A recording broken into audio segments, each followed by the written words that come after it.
కొందరికి group 1 officer కావాలి, లేకపోతే నేను ఎస్ఐ కావాలి, నేను ఐఏఎస్ కావాలి, లేదంటే నేను సాఫ్ట్వేర్ ఇంజనీర్ కావాలి. చాలా మంచి లక్ష్యాలు ఉంటాయండి. కానీ ఈ లక్ష్యం పెట్టుకున్నాక దానికి కావాల్సిన హార్డ్ వర్క్ అనేది కొనసాగదు. అంటే దాని కొనసాగింపు అనేది, ఆ పట్టు అనేది కొనసాగదు. సో ఒక 1 వీక్ చదవగానే డివేట్ అవుతారు. ఇంటి నుండి ఎవరో ఫోన్ చేసేసి ఫంక్షన్ అనగానే వెళ్ళి ఏదో ధూమ్ధామ్ చేద్దాము, ఫ్రెండ్స్తో ఎంజాయ్ చేద్దాం అనుకుంటారు. కొందరు మ్యారేజ్లు, లేకపోతే షికార్లు, తర్వాత ఇంకా సినిమాలు ఎన్నుంటే అన్నింటిని ఎంటర్టైన్ చేస్తూ మళ్ళీ నాకు జాబ్ రాలేదని బాధపడతారు.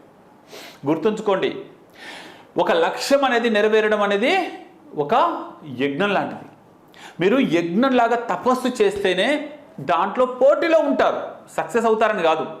సక్సెస్ కావాలంటే మళ్ళీ పోటీలో ఉన్న వాళ్ళ మధ్యలో మళ్ళీ మీరు మెరుగ్గా ఉండాలి. ఊరికే ఉద్యోగాలు కానీ లక్ష్యాలు కానీ మీరు మీ దగ్గరికి రావండి, మీరే వాటి దగ్గరికి వెళ్ళాలి.